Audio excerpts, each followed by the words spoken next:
Duit dari hilirisasi nikel ini deras mengalir masuk.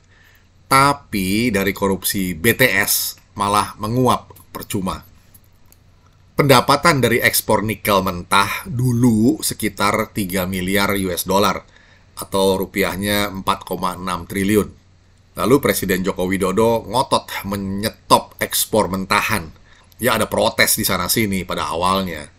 Pak Jokowi bergeming dan sekarang nilai ekspor nikel olahan sudah sekitar 33 miliar US dollar. Nah, kalau dirupiahkan jadi sekitar 514 triliun lebih. Sudah jelas dan terbukti strategi hilirisasi ini tepat bagi Indonesia untuk melangkah lebih ke tahap industrialisasi. Kita tidak mau terjebak dalam apa yang disebut dengan middle income trap, seperti di banyak negara-negara Amerika Latin. Tapi, baru-baru ini ada yang protes lagi. Kali ini dari Lembaga Keuangan Dunia, IMF, International Monetary Fund. Lembaga yang biasanya ngasih pinjaman buat negara yang mengalami krisis moneter. Sekarang malah mengadvokasi Indonesia untuk mereview strategi hilirisasi nikelnya. Nah, singkat cerita, kurang tepat lah katanya. Mending Indonesia ekspor mentahannya saja. Berbagai argumentasi yang disampaikan IMF, pertama-tama penerapan kebijakan itu mesti berlandaskan analisis terkait biaya dan manfaat lebih lanjut. Dan, nah ini dia, kebijakan hilirisasi nikel perlu mempertimbangkan dampak-dampak terhadap wilayah lain. Lalu IMF juga menyebut agar Indonesia mempertimbangkan dampak dari hilangnya pendapatan dari pajak ekspor dan berbagai pertimbangan lainnya yang disusun IMF sedemikian rupa sehingga tampak ilmiah. Namun semua argumentasi itu rontok tatkala diperhadapkan dengan kenyataan yang tadi 3 miliar US dollar atau 46,5 triliun versus yang 33 miliar US dollar atau 514 triliun yang tadi itu. Indonesia sudah sangat diuntungkan dengan program hilirisasi awal ini. Ingat, ini pertambahan nilai dari nikel di proses awal hilirisasi loh. Belum lagi inovasi dan invensi lanjutan dari industrialisasi ini. Bukan tidak mungkin loh, ribuan triliunan lagi bakal kita raup. Hanya saja kita perlu konsisten dan disiplin dalam penerapan strategi ini, sambil terus membabat habis benalu-benalu di dalam negeri yang sibuk memburu rente atau rent seeking. Mereka ini culas dan rakus, hanya mementingkan perut buncit mereka sendiri.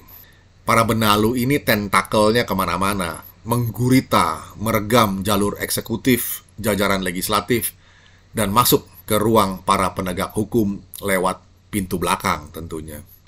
Para penyelenggara negara itu kebanyakan dikendalikan oleh partai politik.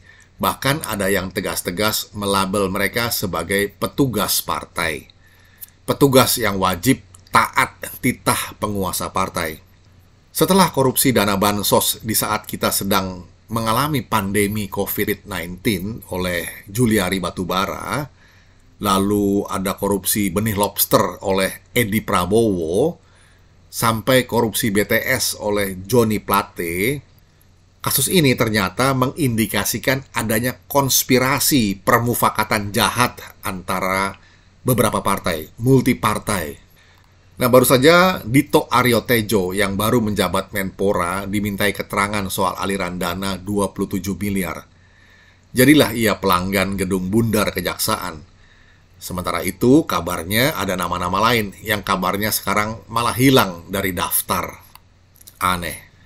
Kasus dugaan korupsi BTS ini dari nilai proyek sekitar 10 triliun, lalu dibancaki sekitar 8,3 triliun. 80% lebih dari nilai proyek habis dibancaki. Ini keterlaluan. Sudah nggak pakai malu lagi. Tidak sembunyi-sembunyi, tapi terang-terangan merampok. Mungkin ini bukan korupsi ya, tapi perampokan ya. Minta ampun dah. 80% lebih dibancai rame-rame atau dirampok rame-rame. Oh iya, sekedar mengingatkan saja, 1 triliun itu nilainya sama dengan 1.000 miliar. Dan 1 miliar itu sama dengan 1.000 juta. Banyak ya.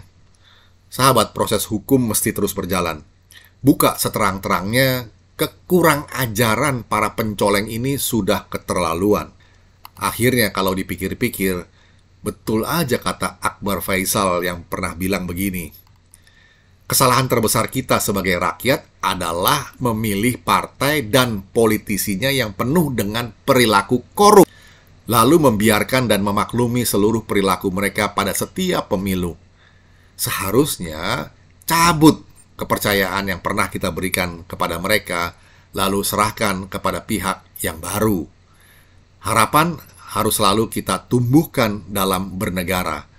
Sebab tanggung jawab terbesar kita hari ini adalah mewariskan Indonesia yang kuat, adil, dan layak kepada anak-anak yang bahkan belum kita lahirkan. Begitu. Bagaimana? Kiranya bisa menjadi perspektif. Kita jumpa lagi di session berikutnya. Terima kasih.